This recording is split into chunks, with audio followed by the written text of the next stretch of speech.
Hi everyone, I'm Kevin Elson for Catholic NewsBreak. Here's what's happening this week in the news. We begin with news from the Vatican. Pope Benedict XVI is the first person signed up for World Youth Day 2013, which will take place in Rio de Janeiro, July 23rd through the 28th. More than 220 groups of young people from 5 continents followed in the Pope's example, signing up in the first 24 hours after registration opened officially on August 28th. Pilgrims from the United States, Canada, Australia, China, Aruba, and the United Arab Emirates were among the first of the early registrants. The theme of next year's World Youth Day is from the Gospel of St. Matthew, Go and Make Disciples of All Nations. It focuses on the event on the missionary outreach of young people. The opening Mass, the papal welcoming ceremony, and the Way of the Cross celebration will be held at Copacabana Beach, while the Youth Vigil and closing Mass will be held at the city's Santa Cruz Military Air Base. Groups of up to 50 people are encouraged to book early. Registration should be done online on the official World Youth Day Rio 2013 website, which is www.rio2013.com. The last World Youth Day drew more than 1.5 million people to Madrid in 2011. In news now from around the country, Cardinal Francis George of Chicago will begin chemotherapy treatment September 5th after tests revealed the presence of cancer in his right kidney. For the rest of the year, Cardinal George will have 2 weeks of treatments, followed by 1 week with no treatment to allow for his immune system to recover. After test results showed that a nodule in the Cardinal's liver had contained cancerous cells, the nodule and surrounding tissue were removed August 15th. Though there does not appear to be cancer in the liver now, tests revealed cancerous cells in Cardinal George's right kidney. Additional testing did not conclude with certainty that cancer exists elsewhere in his body, but it is impossible to detect cancerous cells in the bloodstream. The Archdiocese said the Cardinal would continue with his regular work schedule, but that he would cut down on his public schedule on those weeks when he is not receiving treatment.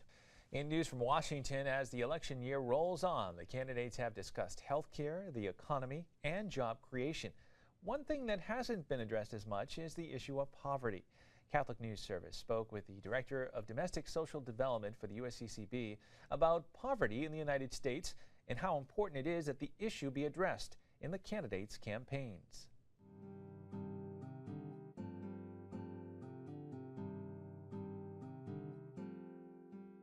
In early September, on September 12th, we expect to see new poverty data being released from the U.S. Census Bureau. And I think the Christian leaders are going to have a lot to say about that. I think that will be an opportunity for the candidates to talk about poverty if they want to do that, because we have record poverty in the United States. And I think people do care about it. I believe the candidates do care about reducing poverty. There's not one solution, there's not a silver bullet, and there's a lot of, good people can disagree on ways to reduce poverty. The Catholic bishops of the United States have been leaders and are the conveners of an unprecedented coalition of Christian leaders called the Circle of Protection. And I think that the Circle of Protection has been a really important way to create that opportunity to talk about the poor. And I think as the weeks unfold before the election here, we'll start to hear more.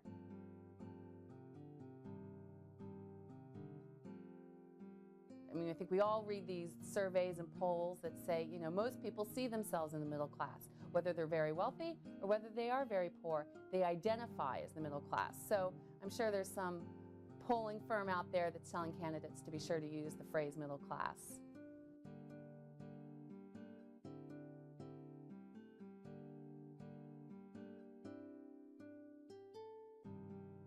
But I think that that's really important for people to become educated about not only the issues, but what their faith says about the issues. So that when we go into the voting booth, it's not taking our political beliefs and trying to fit them into our faith, but it's taking our faith and applying those to our political decisions.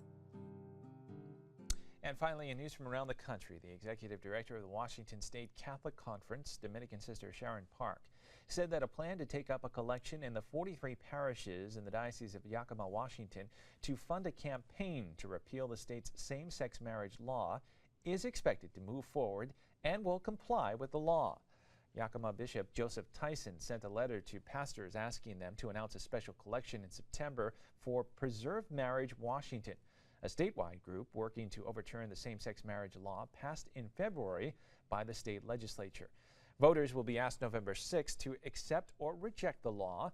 If Referendum 74, as it is called, is approved, the same-sex marriage law will take effect December 6th.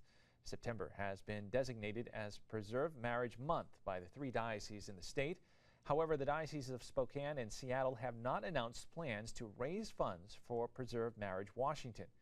Washington campaign finance laws prohibit churches or any organization from collecting funds and then passing the money along to another organization.